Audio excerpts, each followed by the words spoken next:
Hello and welcome to another Extra Flange with Intoxicus Gaming. It's February the 27th, and today we're talking all about the new Diablo 4 information that came out. We'll also be covering some of the old information that dates all the way back to the BlizzCon announcement, and we're just going to flange right on into this. So here's the current Diablo 4 website. It's got some cool stuff, but more just visually cool stuff I figured it'd be nice to take a quick look at. They don't have anything like really too deeply informational. That's more on the blog post kind of areas.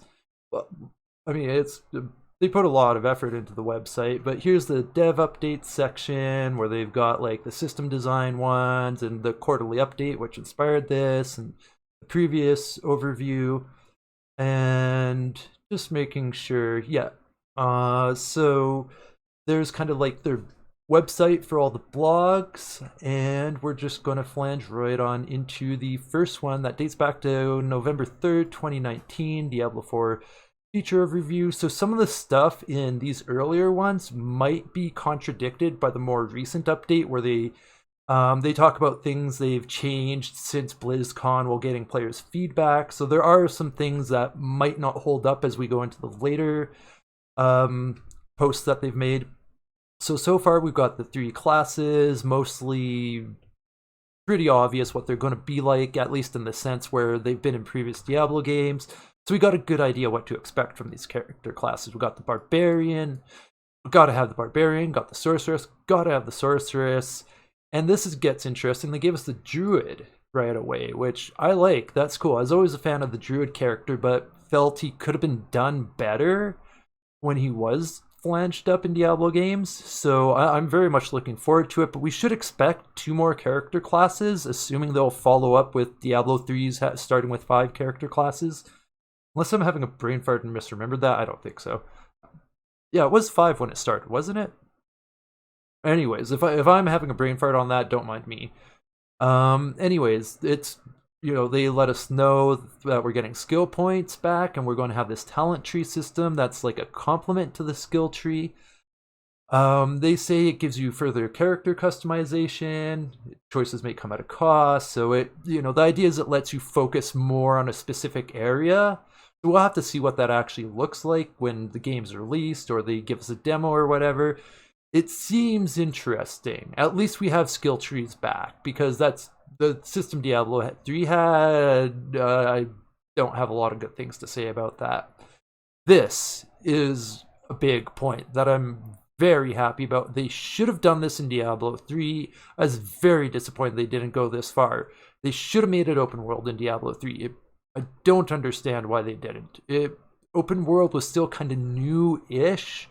It was new enough as a concept in like gaming genres and all that, but it wasn't, it was still around enough. They could have easily been like, okay, Diablo 3 open world, because we need to go beyond the Diablo formula that's a little bit linear and restrictive in some ways. We're just playing through the same areas, and it's kind of just replaying the same content repeatedly, which Diablo 3 wound up doing, unfortunately. So this open world sounds very interesting. So apparently they want Sanctuary, the Diablo world, to become a more living, breathing place to explore and plunder, to just quote what they wrote. And I'm all for that in concept. It's, of course, how good will the execution be? And, of course, as I'm so fond of saying, we'll have to wait and see. I like what they're talking about, though. Like, Diablo 4 will feel a little less lonely, though no less bleak. Like, I like that, at least from like a big picture perspective, where it's like, okay, where's our starting point? What do we want to do? So this kind of stuff's looking really good to me, and if anything, I'd say they should have been doing this in Diablo 3. This is really cool. They give us a bit of a preview of the areas we'll see in Sanctuary. Scosglen seems kind of like a play on Scotland. Scosglen, Scotland. Glen's a common Scottish thing. Like, there's so many Scotches that are like Glenlivet, Glen this, Glen that. So it's it's an interesting thing that the Glen kind of goes with Scottish kind of things. I'm not sure what it is linguistically behind it. Anyways, that's not really the point anyways. Just a bit of a tangent there. home to the Druids, which kind of makes sense, correlates with the whole kind of Scotland theme Scots Glen seems to be going for, especially with the fogginess and looking at it. Like, it's looking good. We'll touch on the monster families when they actually get into that. So apparently the drowned monster family likes to hang out there because it's a coastline. Also correlates with the Scotland theme. That seems to be what they're flanging up. Seems really cool. Fractured peaks, winter mountain terrain, makes sense. Cool. Wouldn't be surprised if it's more barbarian focused because of the whole area mountain thing. Super interested to learn more. Dry steppes, very reminiscent of desert areas we've already seen in Diablo 3 and so on. Even visually, very reminiscent of the Diablo 3 desert areas. Very interesting. I'm mostly, apparently it's some of the cannibals I should mention too. That's another monster family. What I'm interested in with the dry steppes is how similar this will be to the Diablo 3 deserty areas. Because right away I look at it, I'm like, oh, this is quite similar to the Diablo 3 areas. Let's even take a bit of a closer look. Like the whole aesthetic of this just reminds me so thoroughly of the Diablo 3 areas. Let's have a closer look at the pictures they got here. Might as well zoom in on them. Like visually, we're looking pretty good graphic wise. Like it might be a bit on the demanding side by the looks of it, but this is preliminary stuff. A lot can change. Hopefully they don't anthem it in the sense that they show us a bunch of stuff and then what we get is radically, well, not necessarily radically, but significantly different enough to have people going like, oh, what's going on here? This isn't what you showed us. So as much as I pull for Anthem, they made a big mistake in showing us too soon without being transparent about the changes as they happened. So, and with this whole thing that they're doing with these blogs, they're giving us a lot of information. So as much as, and don't get me wrong, Blizzard as a company has been just fucking up all over the place. As far as Diablo 4 specifically, this is giving me a lot of hope that it's going to be at least better than Diablo 3.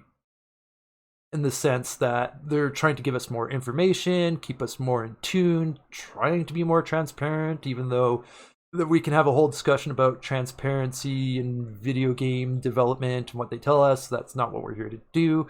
Although we might have that discussion later, depending on how Diablo 4's release turns out. But anyways, so the next area is Hawizar. I would assume Hawizar. I assume Hawizar. That seems the natural pronunciation, but it could be something a bit weird for all we know, which is in Zealots, snake-infested swamplands. So there's been swamp areas more in Diablo 2.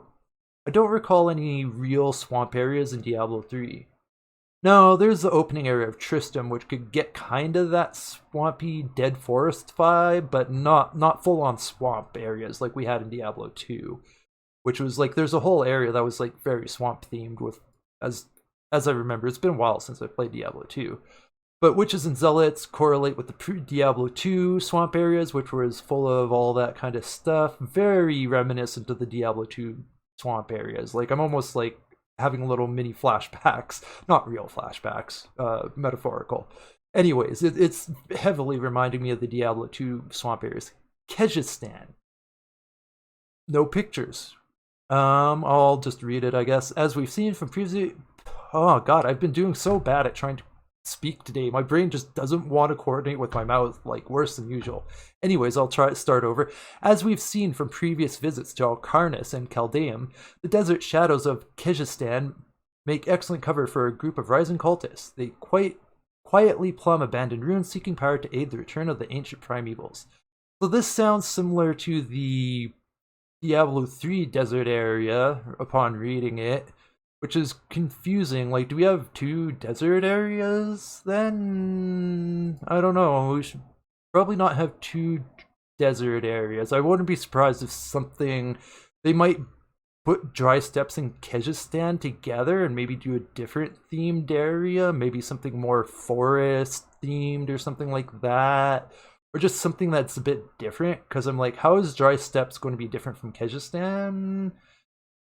Anyways, we'll see what that's like. Yeah, we'll have to see. Although it's noticing no pictures, and then the description's very reminiscent of this desert area that looks like the desert areas from D3. I'm like, yeah, that better not be too similar.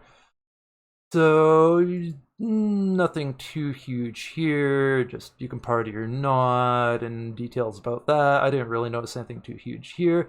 This is interesting with the dungeons. So the dungeons will be still procedurally randomly generated areas, but it seems that the overworld will be a constant, which I like. That's like, or maybe even sections of the overworld might also be procedurally generated, but it seems they're taking the most of the procedurally generated kind of random terrain kind of stuff and putting that in the dungeons, which I'm all for. And like having specific dungeon areas, I'm also a big fan of, because it's especially when they're going open world, it makes a lot of sense to have your open world and then dungeons within it.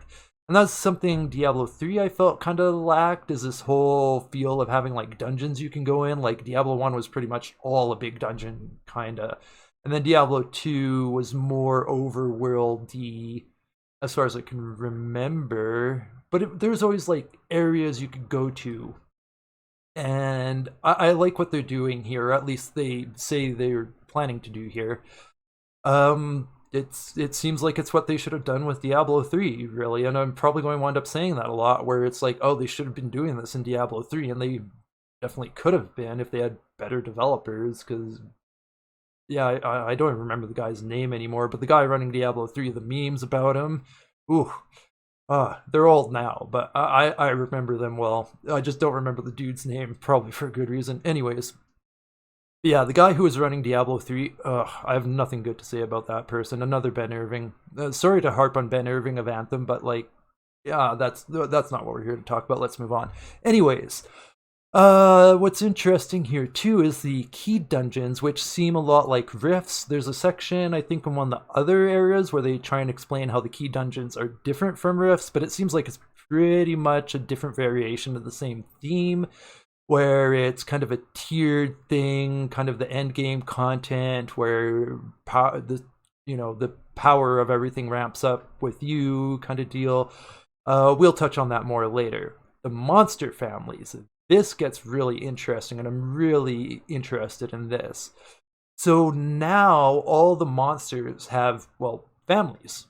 And so it's like, the drowned, fallen, zombies, cultists, that kind of thing. And they go deeper in it in other articles, so we'll get back to this.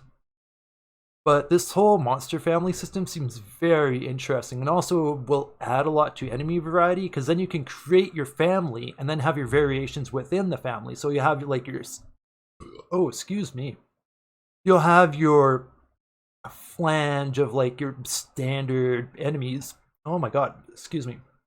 And then have your family archetypal variants, and we'll get more into that. But especially when they explain more depth of how this will work, it seems very interesting. Their example here, there was the drowned in Skazglan, which have been common enemies, at least in Diablo 3, as far as I can remember. I can't remember if there's drowned specifically, but there's always been different versions of zombies in Diablo. And basically the drowned are like water zombies, effectively. Makes sense for them to be in Skazglan, but they're a family. So instead of it being just like, different drowned or whatever, it's like a family. And within that family, there's all these variants. And we'll get into that more later. But that monster family system is very interesting, and I have a lot of hope for it. The reimagining monster affixes. This is really cool. So their example is with the Fallen. There's a Fallen Shaman that they revive other monsters. I think I can't remember if they revive only other Fallen or just monsters in general. I think it might just be other Fallen. But usually when you see Fallen, there's lots. It's, there's large groups of Fallen usually. They're like little impish, gremlin-y kind of monsters, usually colored red, if I'm remembering. Anyways, so the shamans shoot 3 projectiles. But you throw on multi-shot, and instead of throwing more projectiles, now they're reviving 3 monsters at once instead of just 1, which if they start taking these more nuanced, more interesting approaches to these affixes, like that example, very exciting. Also, something I'd hope for is combining affixes and having combinations that interact. So let's say you get multi-shot whatever, and what's a let's say shock, where it throws, whenever you hit them it throws the like various little moving shock things. I forget what they're called in the game, but it's like little clusters of lightning come out, and they're just like little things of lightning that move away from the player. So like let's say with shock and multi-shot, that would combine to do even more little shock emanations when you hit the character, stuff like that.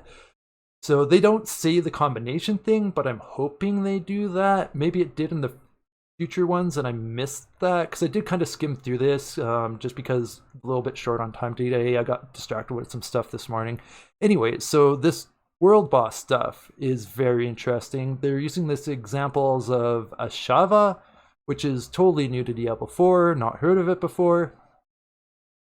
But the example they're giving is where in Diablo 3, bosses would be immune to crowd control effects. Instead, now you apply the crowd control effects enough times, they'll become staggered, which means they'll, as they say, lose some of their abilities or powered down after a certain threshold has been met. So their example when battling Ashava is when she gets staggered, apparently she's got some arm blades or something, like you can't really see too clearly from the picture. I guess they mean like the claws, or maybe those are the arm blades. Looking at the picture, I'm not quite sure what they mean by arm blades, assuming this is actually a Shava. You would think it would be. Anyways, the arm blades break off, range of attacks get diminished, becomes less deadly, so that's a really cool system. I like that. Now the itemization with Diablo 3, they did not do well with that. They just I could go all day criticizing the itemization and loot mechanics of Diablo 3. This gives me some hope, but they're also not really addressing some of the issues so directly, but maybe kind of indirectly. So some of the issues was just bad or useless stats, and they do address that, but also odds being kind of meh, and potential perhaps glitches in the loot system before they had the fairness timer. And just to note, I really have a thing against people calling that a pity timer. It's not pity, and it's a very negative connotation to call it a pity timer. It's a fairness timer. At least that's how I perceive it. And you know, if you disagree or want to discuss that, I'm all for having that kind of debate in the comments or whatever.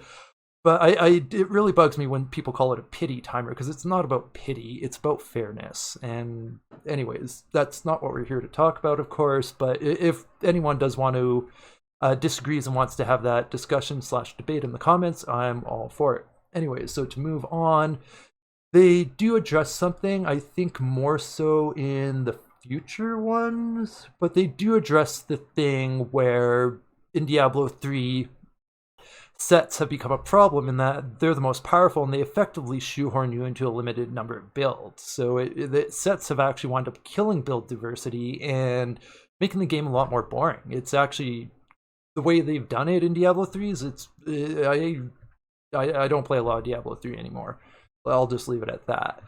So with sets, they need to balance that out, because sets should be powerful, but they shouldn't be everything, and they shouldn't shoehorn characters into builds, or players into builds, sorry. They even say they'll dig into some of these details at a later date, which we're going to look at today in the later article. So they're keeping some of the same things like ancient, mythic, and that kind of thing. So with mythic, so powerful you can only have one at a time. Did they actually add mythics to Diablo 3? I haven't played Diablo 3 in a while, so I don't remember. I think they did, didn't they? I don't remember. It doesn't matter. It's in Diablo 4, that's what's important, and I like the idea of mythic items in that, like, it's super powerful, but you can only have one mythic item, period. It's a cool idea. So they address the math problem here, where, you know, stats don't, I'll pretty much just paraphrase what they said, but stats don't change how you play. It's more a math problem in a lot of ways, and it's just more about getting bigger numbers, especially for attack and defense stats. So yeah, it's a big problem in Diablo 3 when it comes to itemization and all that stuff, because I mean, there's only basically damage and defense stats are all that really matters. So you get these like quote unquote trifecta items that have like, attack speed, crit chance, and raw damage, or there's a set three things for trifectas.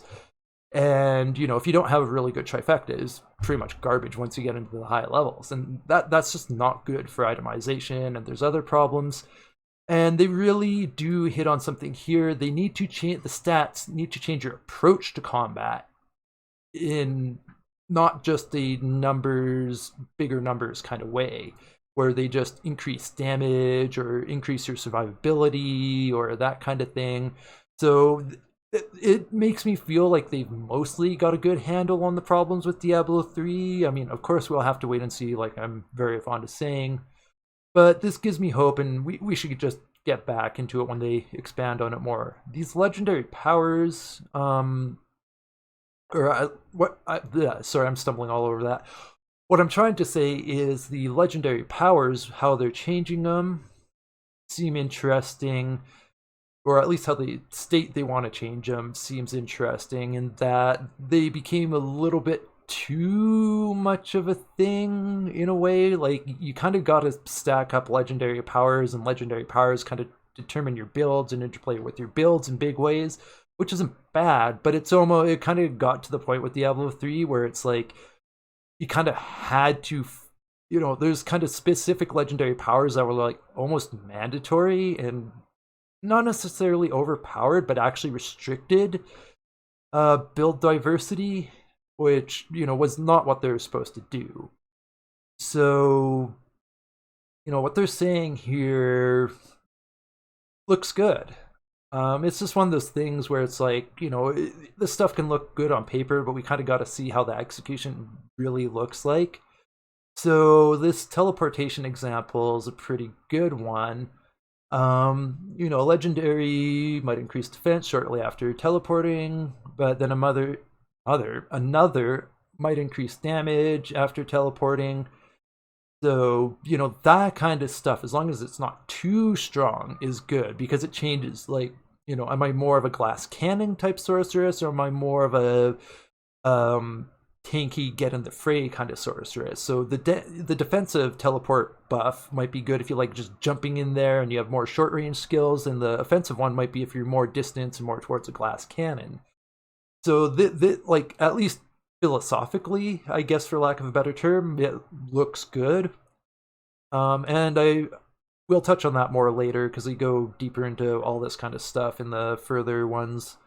Runes coming back is just great. It's like, if we're going to have I don't even know why they took runes out and what they did with runes. Like, they could have had the skill system in D3 without calling the like different variations runes, call that something else, and then keep runes in the weapons as socketable things. Like, I don't like how they did that.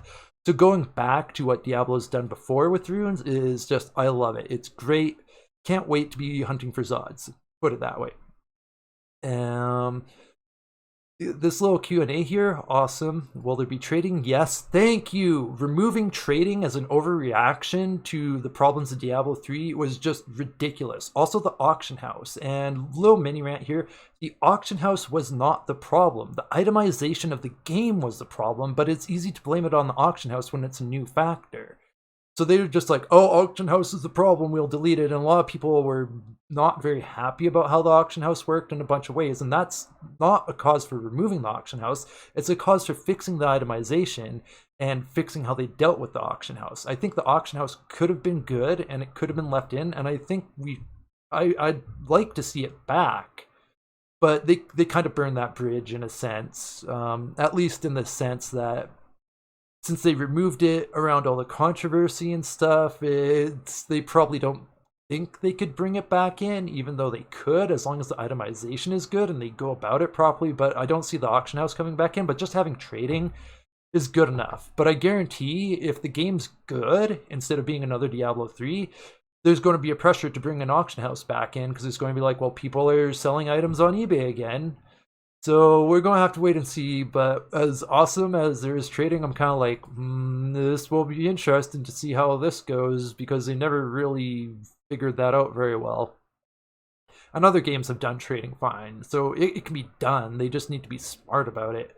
And also, I do have to note too, with the little mini auction house rant here, there could have been some legal issues with it. That there's some, because of things that went on that they could have been on top of and prevented and anticipated if they had actually thought it through properly. Um, yeah, there's potential legal issues with the auction house that might have also been kind of the reason they took it out and maybe why they might not put it back in. So, anyways, we should move on. I wasn't a fan of them removing it, and I think they should have actually fixed the itemization and fixed the problems instead of just putting band-aids off of it on everything, which is pretty much what I feel like they did with Diablo 3, is they just band-aided everything over instead of actually fixing anything. And it's kind of why I got tired of Diablo 3, is because, like, you guys aren't fixing it, you're just band-aiding it, and it did improve the game. Don't get me wrong, it did improve Diablo 3, but Diablo 3 was just, it never became what it could have been, and it never lived up to its potential, which is very unfortunate.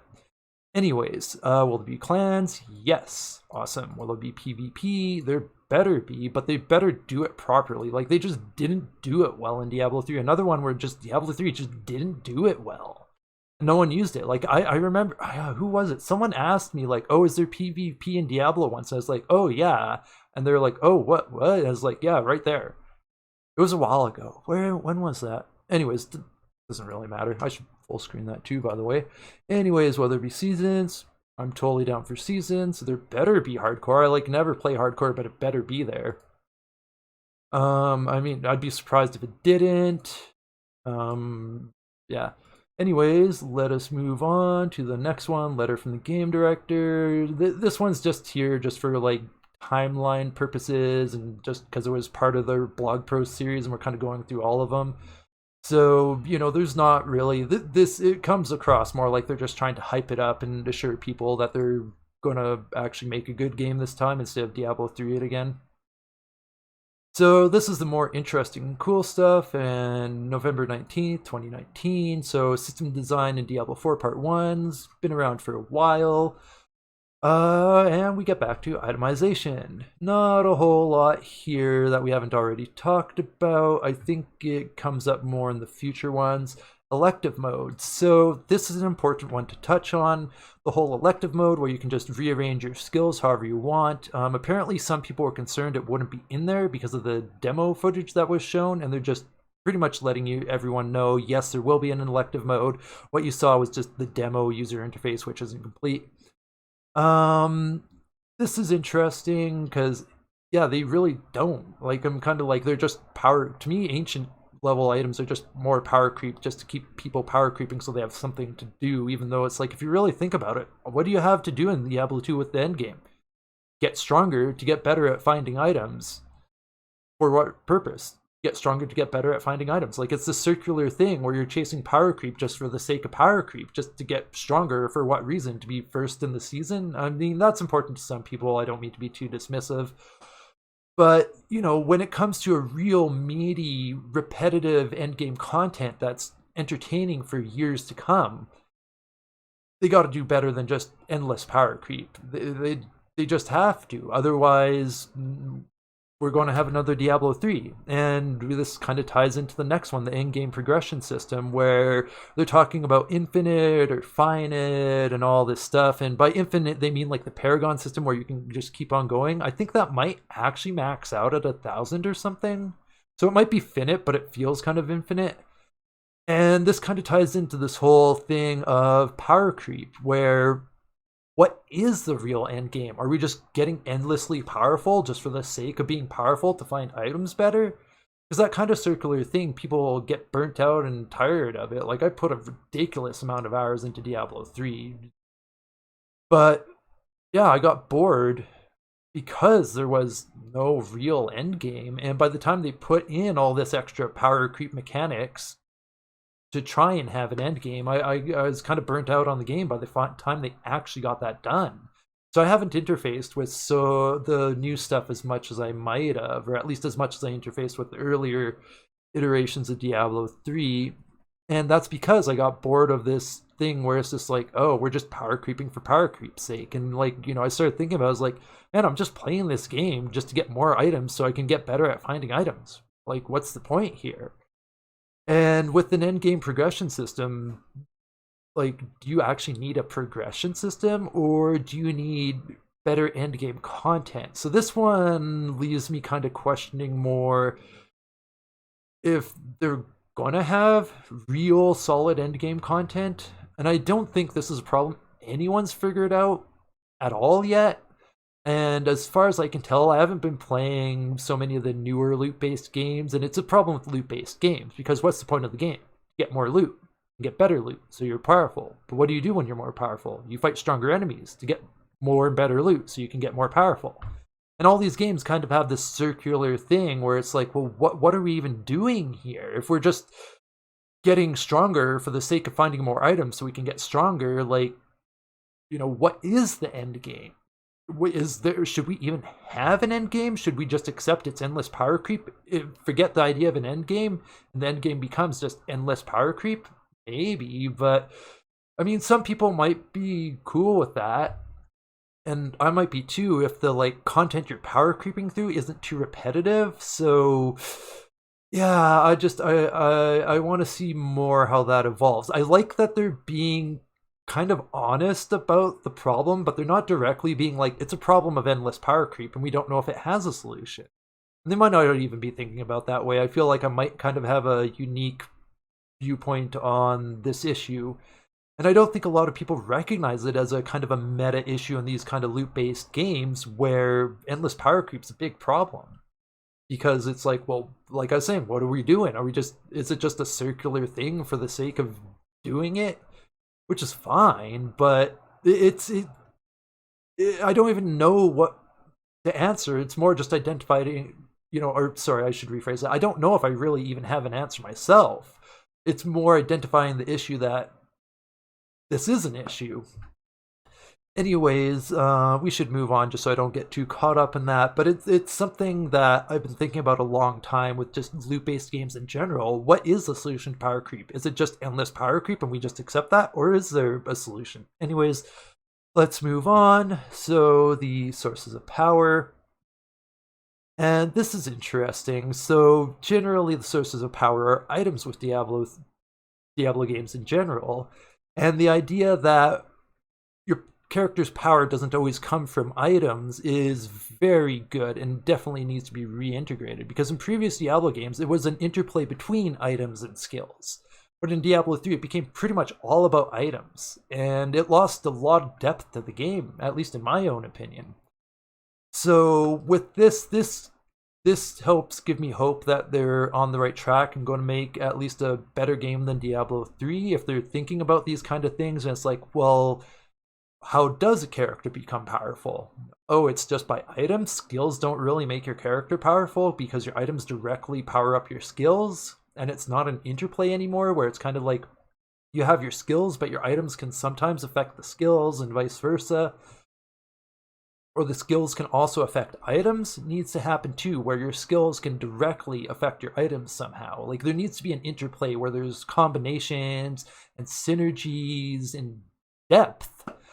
So this is good that they're saying this, because it makes me feel like they're really thinking about the right kind of things for the most part. The key dungeons, we touched on that earlier.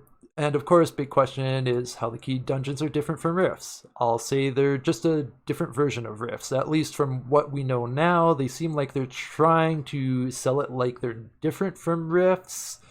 But I don't think they're going to be. I think they're going to be at least from what the information we have available, they're probably going to be just a rift, but with different flanging about it. So that's it for this one. Here's part 2.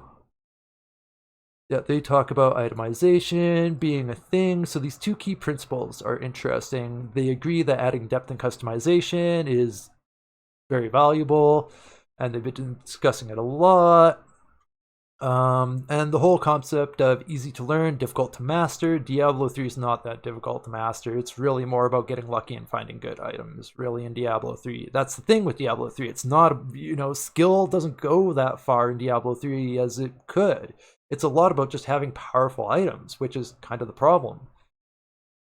And that they're talking about this is great. This is another thing that gives me a whole lot of hope that this is going to be at least better than Diablo 3. And honestly, with Diablo 4, if it's just better than Diablo 3, that might be good enough for me, but probably not other people, because there's so much expectation caught up in Diablo, and they don't seem to realize that. And bit of a tangent here, but it's these expectations that are built up because of how good the previous games were and what they were like. And when these expectations aren't met, then we get, like what happened with Diablo 3 and similar things, or like even Warcraft 3 Reforged, where there's a whole bunch of expectations they even set up but didn't communicate clearly that there are changes, and people weren't happy about it. And then like I've said this before, a lot of these companies seem to be disconnected and not really realize these things like they should be because it's their job. But anyways,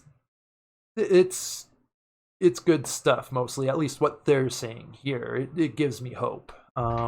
Except they don't address these kind of expectation things, but I wouldn't really expect them to, because it's not stuff they really talk about, because I don't know, they don't think it's good to talk about apparently, or something, or maybe they don't have these discussions, or I don't know. But it would reassure me more if they addressed like this whole issue of expectations that get built up various ways, and if they're not met, people who buy the game get very unhappy about the game. Anyways, to the second primary philosophy, they agree with the feedback that Diablo 4 should mimic itemization of previous Diablo games, specifically Diablo 3. If it mimicked Diablo 1 and 2, people would actually be pretty happy about that, because itemization was pretty decent. It definitely wasn't perfect, definitely had flaws, definitely could be improved. But if they literally repeated the Diablo 2 itemization, it'd be better than Diablo 3. So I think they're being broad, but my reading behind the lines is scratch previous Diablo games and replace that with Diablo 3. That's my interpretation, at least. And, plan to take best of previous games and improve them while introducing new elements. That's kind of what you want them to say. Worth calling out that on the subject, there was a lot of mixed feedback and different opinions. So, I mean, they're acknowledging that, not everyone's going to be happy about what they do no matter what they do, which, I mean, no one's going to be happy about anything anyone does all the time. Or did I say that right? Not everyone will be happy about anything a person does all the time. There's always going to be people that disagree or get weird about it. People are people. And just on that note, what really matters when it comes to disagreement is coming in with good faith and being cool about it, and not like jumping to accusations of emotionality and stuff. And anyways, if you get into debates, don't go off accusing people of being emotional if you want to have a good one, because that doesn't work. Anyways, they're stressing its early design, which is good. That point might be lost on a lot of people. I am worried that we could have some kind of Anthem repeats and people get too attached to the early stuff, and then when it changes, they're like, oh, but it wasn't what you showed us. But if they keep doing this kind of stuff and keeping us updated and are actually transparent about it, like Anthem wasn't, then they'll do better, because Anthem's a great example for this, because they changed a bunch of stuff, and I think people would have been fine with it if they had actually been transparent and explained what was happening as it happened. And then people would have been like, oh, okay, well, we see what's going on, we understand. But we got the game as like, well, it's what happened anyways. So yeah, I'm hoping that doesn't happen. And I'm hoping they keep up with these updates and this kind of transparency, because it will help prevent that from happening. Now, this is interesting with the affixes in Diablo 4. We kind of touched on some of this, but this is more item affixes too, because there's monster affixes and there's item affixes. And just in case, I mean, it should be clear by now, but if you don't know, affixes are like the stats you get on items, or the stats monsters get. So previous focus was on making each affix geared toward build, so that the perfect item would vary depending on the build you're pursuing. Yeah, that didn't work in Diablo 3. That didn't work. We still overall like this direction, but we can We understand it can also feel like your choices are limited because you end up chasing a list of best in slot items. This concerns me. Why do you still I mean, saying this, writing it on paper, typing it down, it looks great looking at it, but we saw what happened with Diablo 3 on that. I don't like, there shouldn't be perfect items, although maybe I could phrase that better. Just with having seen how that's not worked, it makes me hesitant, and I think I'll leave it at that. So the changes they're considering are interesting. Total number of affixes increased overall. I don't see how that raises the importance of non-legendary affixes. I fail to see that. That actually concerns me.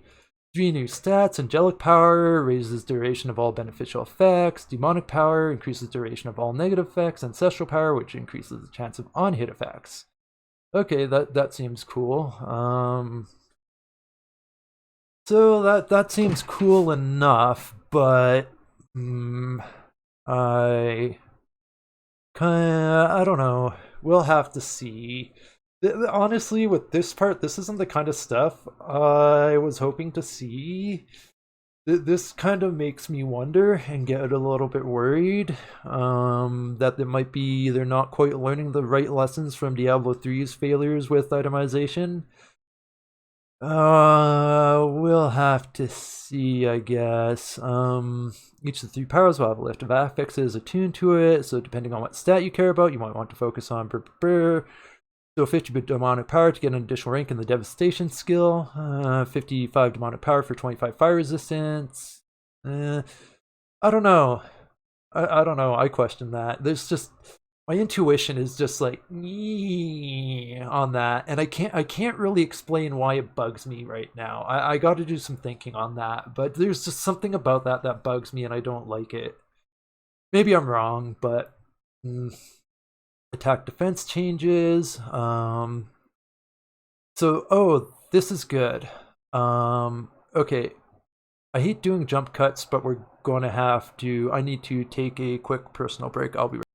And I'm back. My apologies for running away for a minute. Had to take a personal moment. The gut issues have been flaring up the past couple weeks again. I've been good for a few months, and then it's starting up again. It seems to be a gut biome issue of some sorts. I have no idea what's been bringing back the gut issues, but yeah, I had to go deal with that. Anyways, let's get back to the video because we're not talking about my gut health. We're talking about Diablo 4, which hopefully our Diablo 4 protagonists, or our Diablo 4 protagonists all have good gut health themselves. It's very important. Watch out for your gut health. Probiotics are very good for you.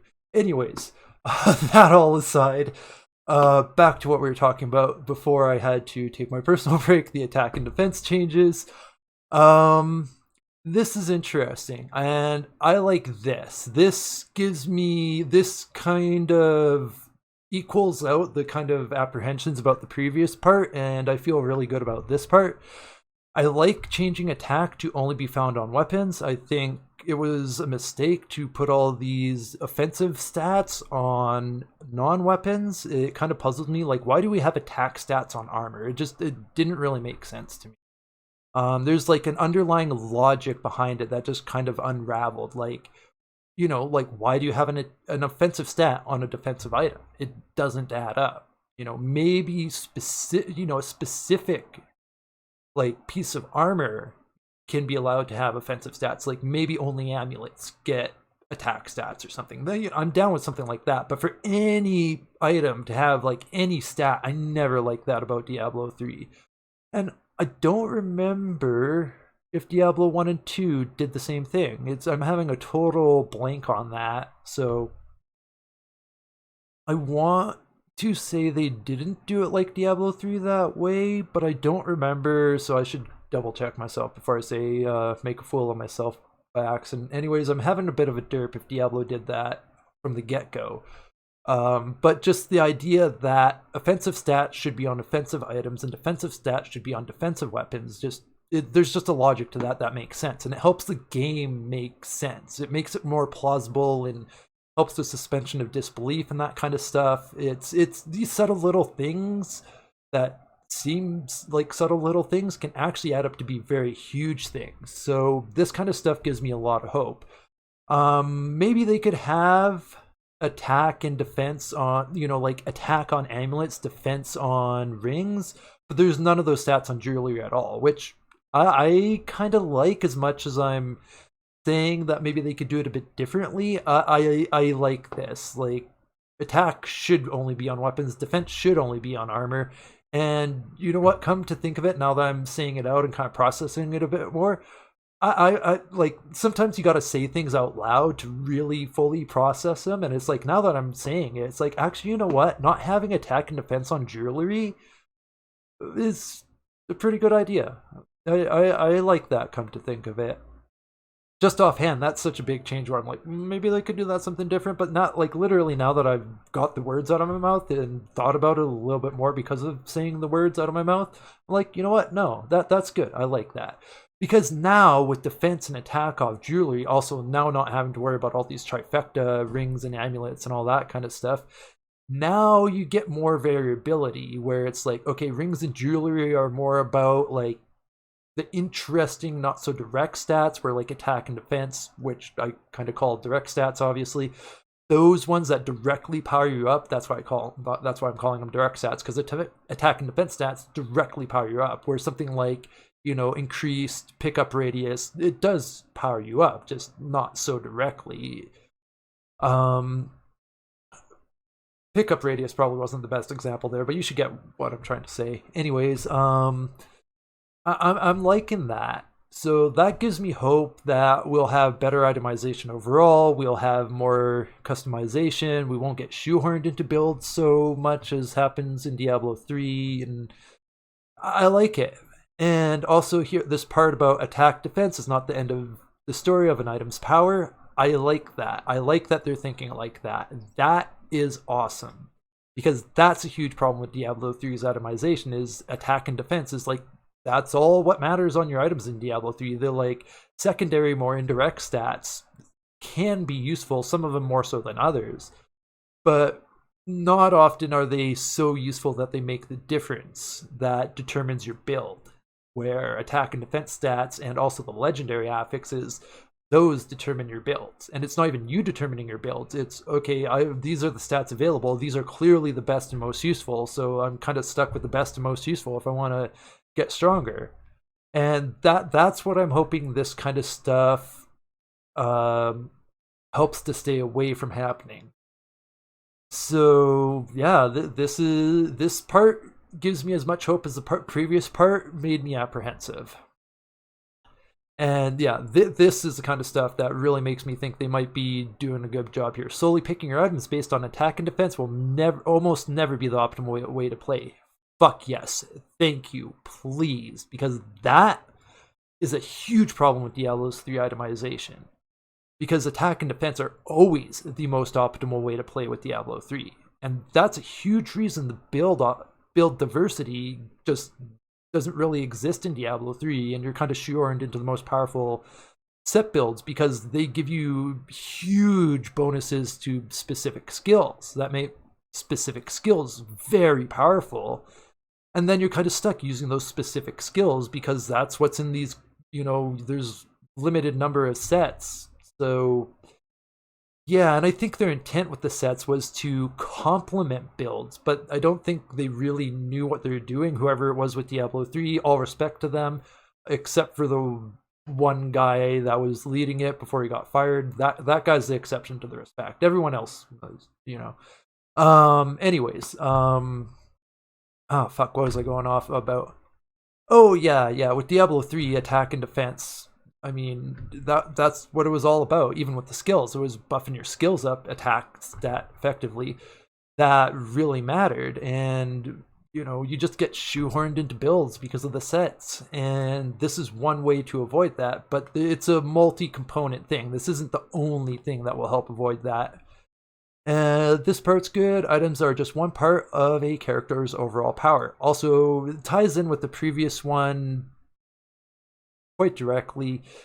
And again, huge problem with Diablo 3 and its itemization is the items were pretty much all of your character's power. You didn't get powered up from skills, you didn't get really powered up from anything else but powerful items, which means items were everything, and it just leads to the game not being that good when your items are everything, and then you only have a limited number of builds that are viable because of the set items, or at least viable at high difficulties. Like, you get into the lower difficulties, you can make anything viable in a sense.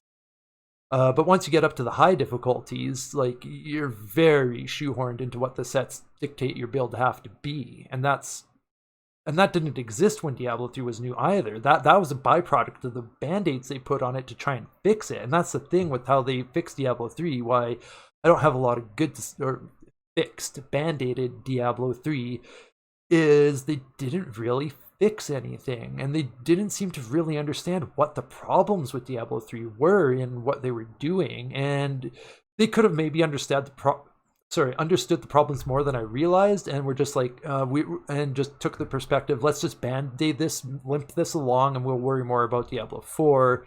But if that was the case, I'd say they should have been working on Diablo 4 while Diablo 3 was still a thing. Like, I feel like they're also a few years behind. I think we should be a lot closer to Diablo 4's release in 2020, especially think back to when Diablo 3 was released. Like, I'd feel like if they were on top of their game, with at least in terms of starting the production of Diablo 4, we should be seeing a release date this year or next, but it's going to be a while. So, yeah.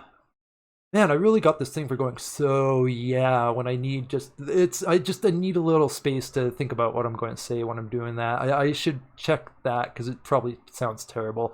Anyways, self-criticizing my own public speaking skills as I get better at them. Let's move on from that and back to the topic. So, yeah, why not? Anyway, potential changes to ancient items. They're going to remove ancient legendaries from the game in their current form entirely.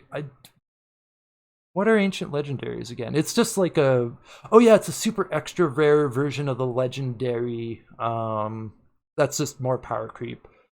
So, makes sense, I guess. Newest proposal hits a couple different feedback points, addressing useful rare yellow items, increasing depth and complexity of player gear choices in the endgame, introducing a new type of consumable item, earned by killing monsters, just one random legendary affix on it, drops only in late game, and can be used to apply that affix to any non-legendary item. That's cool, but it's like, how do we get from ancient legendary replacement to this consumable? It seems like a bit of a weird leap here, and we're not really talking about ancient legendary items anymore, unless I'm forgetting what they were, because it's something they added in late enough that I'd kind of stopped playing Diablo 3 by then. So if I'm remembering it properly, ancient legendaries are like super duper powered up versions of legendaries that are even more rare. I don't think I even have one in Diablo 3. And interesting, like being able to add legendary affixes to a rare item, that's cool. I like that. That definitely helps with the yellows rare items kind of losing usefulness. But what about the thing with Diablo 2 and 1 where blue magical items could have outright the most powerful stat ranges? So they had a thing to keep lower tier items useful. They would have the lowest tier items, like blue magic items, could have the highest possible number rolls. Then it'd kind of go down. So yeah, your legendaries and rares and all that were more powerful in part because they had more stats possible. But your blues were still useful because they could have the just outright highest number, but they only had like 2 affixes on them. Which I think they need to go back to that. And it bothers me a little bit that they're not saying that they're going back to that, because that I mean, it's like, that's so obvious that worked. Like, there's all the time in builds, and I was resistant to it because I was silly like that when I was a kid. But there's so many builds in Diablo 2 where it's like you had to have your maxed out stat blue magical items with specific stats for your build, because that was the most powerful, and it was so much more powerful because of the high stat rolls. That was actually worth losing several extra affixes, potentially even like unique ones, to get those very high stat rolls. And that kind of decision making and trade-off kind of choices, I don't see I don't know about this. Like the item, this whole consumable item thing, that seems great, but it's like, it didn't feel like they really addressed what they set to address, and they're addressing something else by the end of this. So this whole one's just like, eh. Anyways, means a few things. Create an elective mode for items. I'm not sure what that really means. Maybe it's like a try before you buy kind of thing, where you can try builds out even though you don't have the items, but you can't use your trial thing in game. That kind of seems like what it might be. They use elective mode for items isn't clear enough. Adds new rare items with best affixes on them are always useful and retain value. Okay, so they seem to be actually talking about what I was saying with the magical items, where the lower tier ones get better, like higher number rolls than anything else, lower on the tier, but they get a lower number of total different stats they can have. So, like I was saying, a magical item in Diablo 2 only had 2 affixes, but they could be the highest number roll possible. But then when you get to a rare item that has, like, I can't remember what it was, 4 or 5 or something in Diablo 2, I think 4. I don't remember for sure. Anyways, let's go with 4. So, rare item has 4 affixes. Let's go with 5. Rare item has 5 affixes, but none of them can roll as high as a number as a magical item. And then you go to unique, or in this case, legendary, because they just changed the name. Legendary are just unique items with a new name, just because unique didn't really work when you have multiple copies of a unique item. Oh, focus. Camera. What we doing, camera? Okay. Okay, there we go. Camera just likes to forget to focus sometimes. Apparently, it's a common issue. People, I've noticed other content creators doing that all the time. Yeah, this is quite a long video. There's a lot to go over here. Anyway, where were we before I got sidetracked by the Zoom glitching out? Oh, yes. So it kind of seems like they're going to be doing something like that, but I'd say they shouldn't be afraid to do that like Diablo 2 did it, just because they don't want to do it like Diablo 2 did it. They also need to be not afraid to just wholesale use things from the previous games that definitely worked well. So that last one before we move on to the next and I believe final article, that's, I don't know, that one leaves me wondering.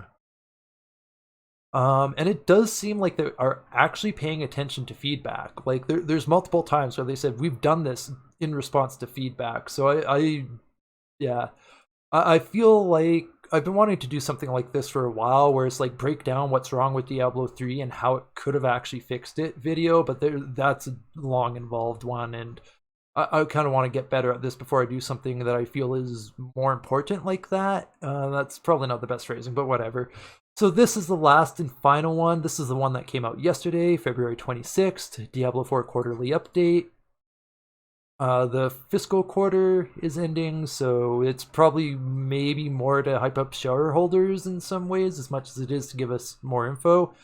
Lead UI designer Angela Del Priore, I hope I pronounced that right, does part of it, and where's the other one? Senior encounter designer Candace Thomas also shares a bunch of stuff, which is really cool. Oh, and we get a art by Igor Sidorenko. So that's mentioned. This is the art. Really cool. Apparently, this is of the Cannibal Monster family. And as like conceptual art, visually, I think we're going to have a very visually, can't think of the word. But yeah, it's going to be, Diablo 4 is going to be great visually. There's little doubt about that. The links are just to jump to the specific sections of this, and it starts at the UI design, which is written by, as we said before, Angela Del Prior, lead UI designer. And there's some interesting stuff here. They're going to redo the inventory, so it's more, just looks better, more efficient, all that kind of stuff. They're trying to base it directly off the 3D models to give it more natural realism or whatever. sure, whatever. I'm not against the previous system where we've got these like really well drawn, detailed 2D pictures to represent the items. As long as they're accurate enough to the 3D model, I'm cool with that. But they could do it really well, and they could just dash all my doubts by doing it really well. But I am kind of like, I didn't mind the way it was done before, but I'm open to them improving that specific aspect. Details, brightness, saturation, icon backgrounds, so this more shows me that they're actually really paying attention to feedback this time, and they really want to make sure they get this right, just in the sense that they're actually really paying attention to feedback. But this is also feedback that is easier to respond to in a lot of ways when it's stuff like, oh, that's too saturated, I can't see it that well, that kind of stuff. Yeah, we'll have to see what the final version is like, but just overall, I mostly like it. I question if they'd be fine just leaving the 2D images and not going to that extra effort. But if they do it well, then that's awesome. So we'll have to wait and see. The layout and stuff is more interesting. What I like is each item just takes a spot. No more items take different spots. So you got to spend all this time reorganizing your inventory so everything fits in based on what size every item is. Which, from a realism standpoint, made sense. But when we get to, at this point in the gaming meta, screw it, let's just have it simple and quick and efficient and easy, because you don't want to spend that much time screwing around with your inventory, especially in a game like this. Like, your inventory gets full, you don't want to have to open up in the middle of battle to reorganize your shit so you can pick up the legendary item that you might miss otherwise. So yeah, I mostly like it. Looking at this picture, mostly pretty good. I'd only say redo it so the helm is above his head. The chest can't be on his chest, but maybe they could just put the icon over top of his chest, put the boots icon by his feet. The pants icon is pretty much at his pants. Bracers next to his wrist happens to be there. No shoulders anymore, I'm noticing. But just the general, I do prefer it if they put the item icon next to where it's located. It's just, for me personally, that's a preference, but, it's just as fine like that too. But I really would prefer it if they just, that's the only big thing that strikes me. Maybe move the potion icon somewhere else. I don't know. It doesn't really make sense to me there. But they'll figure it out. I'm not too worried about the UI stuff so much. Just, it's what I really like is that how they're changing the items so they just take a spot instead of being having to reorganize based on its size and dimensions kind of deal. This is awesome. This is so good. Rebinding left click, because by default left click was you couldn't really do much with your left click. Now you can have your left click be only movement and have your attacks everywhere else, which is just why not in Diablo 3? This is so good. So this specifically, so good. Also, this is interesting with where the item bar is and stuff like that. So apparently, if I'm getting it right, they're going to leave it in the bottom left corner for consoles, but they're going to have it configurable for PC. Yeah, there it is. So we stick to corner configuration on consoles, but both left and center options on PC. And it's a distance thing, because when you're at a PC, as you can see by this example, it's more of a thing when you're on PC to be looking down in the bottom left corner, as you can see my head move, which probably looks silly, actually come to think of it. But when you're on a console, you're farther away, so it's more within your field of view on average, normally. So with my PC, my monitor is 2, 3, 4, 5, 6, just over 6 fist distances away, just because it was a convenient measurement, just because I can, go one and then the other and not lose my place anyways. So I don't know what's that's 2 feet maybe. So, but on a console, you're on a TV where you're sitting on a couch that's way further away usually. So I like this, makes sense. I'd only say maybe just give console people the same option for this reason. With the new generation of consoles that have stuff like 120 FPS, a lot of console players are going to start buying monitors and be playing in a more computer like kind of context where they are closer to their screen, which is a smaller screen, because they're going to need to buy computer monitors to have high refresh rate and also variable refresh rate at an affordable price, because there are some TVs with that kind of stuff, but they are expensive. They are not cheap. They will become affordable, but they're not yet, and it'll probably be a couple 3 years before they really are a common thing, where it's like you have a gaming TV that's, you know, like a gaming monitor that's at an affordable range. It's just a new thing TV wise, and it, yeah.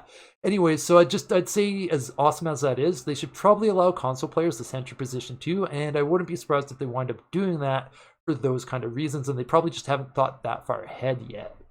Which I don't blame them, because they're focused on this game, not the meta future of consoles as we get into the next generation. This is also awesome. Very happy about this. This is an interesting one. So when I play Diablo on Switch, I found in some ways a controller can be better.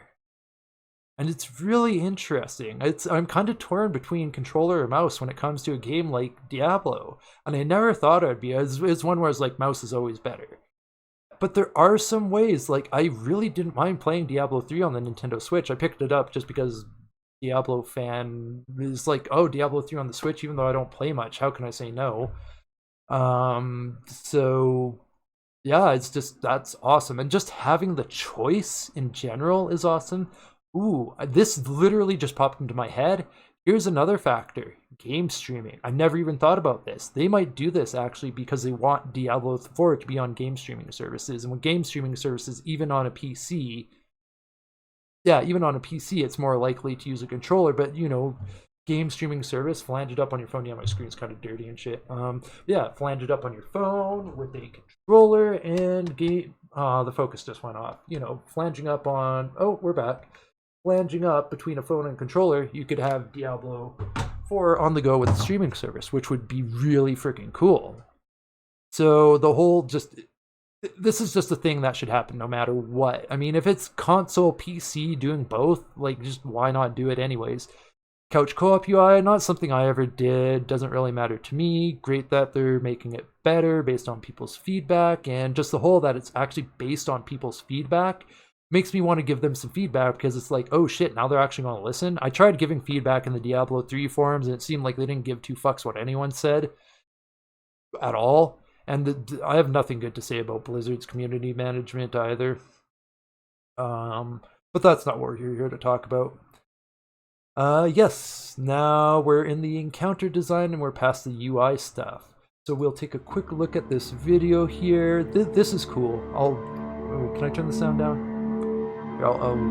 I hope the volume's not too off or anything. I'm worried it might be a bit on the loud side for you guys. Oh, I didn't mute my mic. Oh, derp. I'm sorry. My apologies. I'm so sorry. I did not think about the fact that the sound's gonna feed back into my mic. I should have realized that. I'm so sorry. Oh my god, what? My apologies. I thought I'd muted that in advance. Apparently I haven't. Sorry for the audio feedback thing. Anyway, so to what we're actually talking about, like, visually this looks great, but you can see things they're going to talk about where, like, the two-handed one and the one-handed, or the, like, two-handed, I meant to say dual wielding and the two-handed, and the different weapons and variations. So, like, that's a decent look at, you know, an idea of what a monster family entails, is that there's, you know, it's the kind of, we're already doing, we don't really need to watch this whole thing, do we? It's just panning shots of the cannibal monster family. Really good ones. Like, visually, I think we're going to have a very impressive game, at least visually. Gameplay wise, we'll have to see, of course, but there's a lot of stuff that's looking great.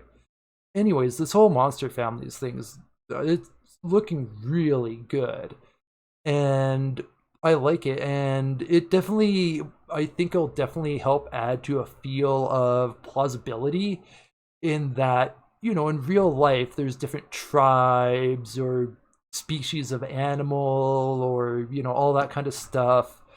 So it's kind of a representation of these. There's these different groups that are sometimes based on culture, sometimes based on biology, at least in a fictional universe like this, where there's like different species of sentient creatures. Unlike real life, there's one species of sentient creature that we're aware of, humans, and there's only one human race, with various different tribes. So, it's kind of it's a very interesting representation of that kind of thing. Or even within the human species, we've got different tribes, like the cannibals, which are an evil cannibalistic tribe, and they are human, but they're a human tribe you want to be ready to defend yourself from with by killing them, because they're going to try and eat you. Anyways, the whole monster family thing is, I really like it. Like, it was kind of already there in kind of a sense. Like, you had kind of different categories of creatures, but it wasn't something so definitive like this. Whereas, like, okay, we've got the cannibal family and they've got their history and all this. And I guess with the cannibals, might be more correct to call them a tribe per se. But we got like fallen, drowned, and there's going to be a whole bunch more, of course. And it's conceptually, this sounds really interesting, and like it has a ton of potential to be a great addition to Diablo 4. And yeah, all reimagined, darker, more gritty style, of course. So, and the archetypes. So, every family has a different combat style and feel. For example, Drown family has 5 members in various archetypes. So, the archetypes are the different versions. So, if you're not familiar with the term archetype in general, it was initially pioneered by a psychologist slash psychotherapist named Carl G. Jung.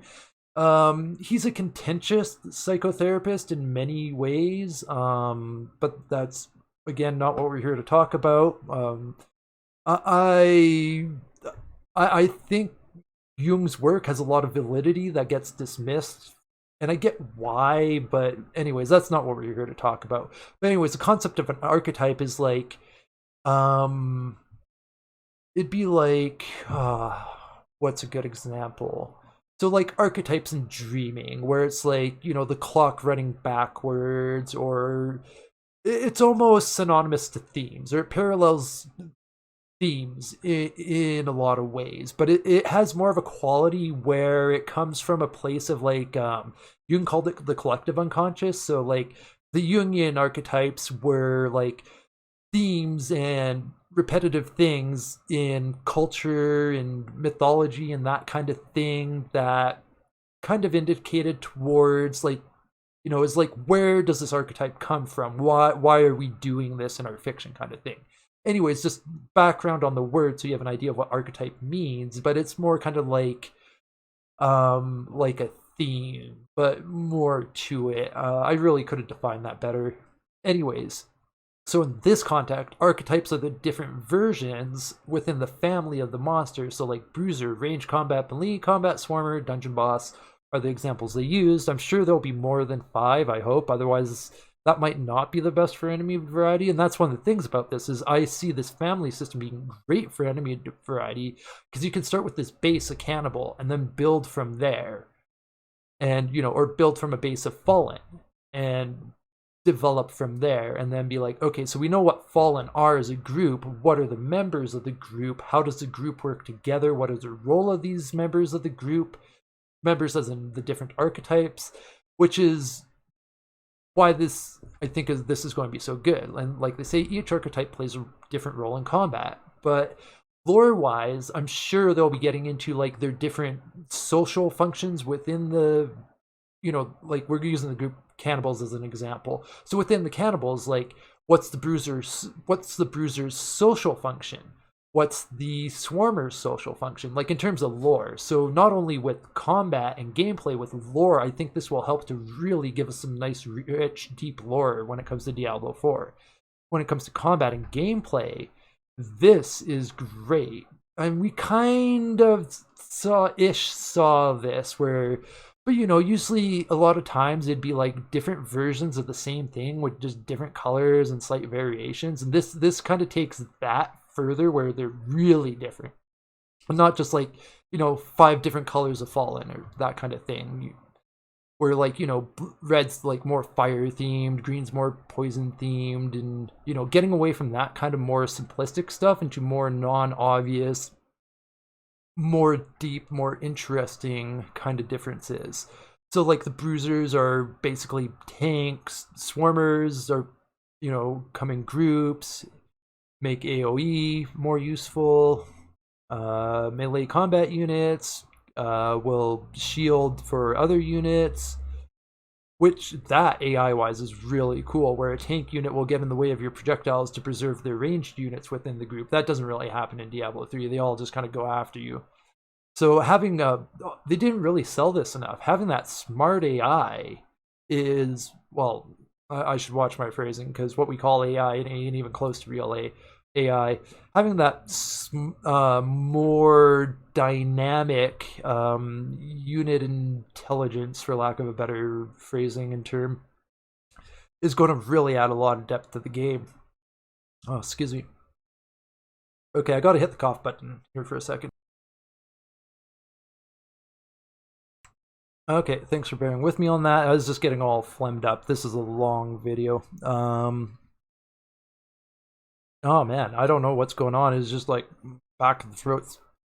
Yeah. Anyways, it's I got it's I don't know what this one thing is I had. It's a lifelong thing. Anyways, we're not talking about my throat filling up with phlegm while I'm trying to finish this video while speaking. Anyways, I'll do my best to continue speaking. So yeah, like I was talking with lore, like, yeah, I'll just read this. Corpses riddled with let me start over while I unhighlight it. Corpses riddled with bite marks, splintered bones scraped clean of marrow, tongues sawed off, and eyes gouged out of their skulls. These are the bloody fingerprints the cannibals leave behind, if they leave anything behind at all. No one is certain where they come from, but some legends claim they are a former tribe of barbarians, banished from Arya years ago.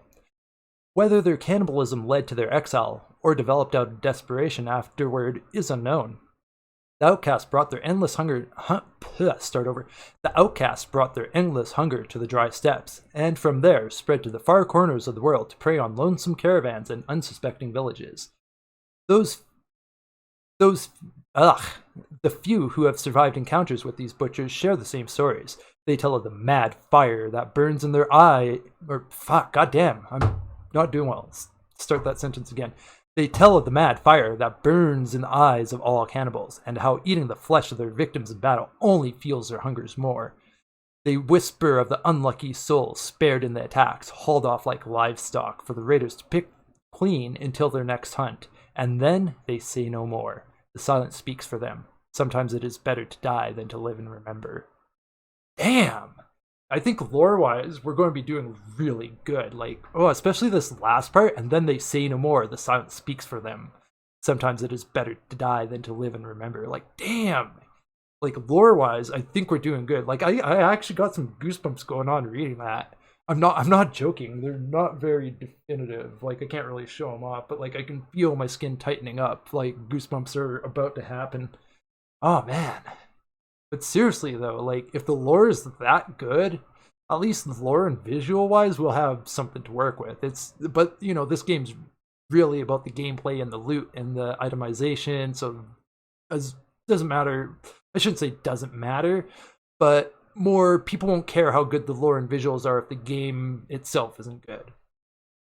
But yeah, just there's so much that gives me hope. Like, you know, the lore being that cool gives me hope. And like, you know, the lore in Diablo 3 was not that level of interesting. It was kind of dry and boring. I lost interest in a lot of Diablo's lore and story with Diablo 3, and anyways, we should move on. And yeah, I guess just in that section on, yeah, it looks great, very interesting, ton of potential. And more about the weaponry. So we saw them before, so they all have different weapons as we've seen, and you know, they all work differently. So this is like this is a bruiser, I would think. I'm not quite sure. But yeah, this guy, as you can see, and they say there, delivers a slow sweeping frontal attack, and then there's another one that uses a lighter halberd, which they leap at players. I'd assume it's something like the Barbarian Leap, which will probably add to the idea that they're a tribe of barbarians that got outcast either for being cannibals or they became cannibals after they were outcast out of necessity, and then it just went downhill. I mean, if they got banished from the barbarians, I would assume they're assholes in the first place.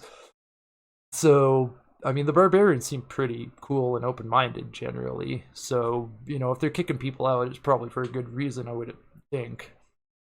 Anyways, speculating about the lore within Diablo aside. Oh, that's not the Bruiser. The Bruiser uses Spike Club, and oh, okay, I got a bit mixed up. So I don't think they say which family member / archetype this guy is. Oh, just okay. I had a brain fart. Sorry, I thought, yeah, I got mixed up a little bit here. So the ones we were talking about before are the two standard melee combatants or enemy types, which is interesting. So even for the basic melee, they have two different variations. So even within, like, okay, this is a melee member of the cannibal family, there's variants within that too, which unique variants, not just changing the colors or outward appearance kind of stuff. Like this is looking good, and also it's something where they can add more to it very easily. Be like, oh, here's this, this part of that cannibal family you just didn't run into before, and here's more of them or something, or more different kinds. They're talking about the Bruiser and that's this guy with the big guy with the two-handed dual wielding stuff. And where were we? Because I scrolled up. Axe wielding swarmers. However, this is a less binary pass fail than the Bruiser's stun attack. Oh, I missed something. Oh, yeah. The Bruisers, they stun players. So they each have different abilities that are more interesting and have more depth than what we saw with Diablo 3, or at least they make it sound like it will. And yeah, this is very good. And then I'm sure, like, they're talking about enemy affixes, so they'll also have the unique ones that what they do is directly affected by their affixes, where multi-shot's more interesting than, oh, they just shoot more projectiles. Back to archetypes. So yeah, they're just talking about how the variations add to decision making and that kind of stuff. Oh, this is interesting. Cannibal family has no ranged units, but they have quick movement, and they're talking about that leap skill, which this kind of stuff, this helps to further differentiate different enemies and enemy types and makes things more interesting and makes you have to change your strategy and tactics based on what you're fighting. Because, okay, no range with cannibals, but they come flying at you with all these crazy melee attacks. And then, you have another family that might be probably more about range attacks and not really do anything melee. So, yeah, the monster types and families and all this stuff looks really, really good, and like it has a lot of potential. Like this is all the kind of stuff that makes me think we're gonna at least be better than Diablo 3, which for Diablo 4 is my minimum standard. It has to be at least better than Diablo 3. If it's not better than Diablo 3, the Diablo franchise might not live much longer past Diablo 4, which would really suck.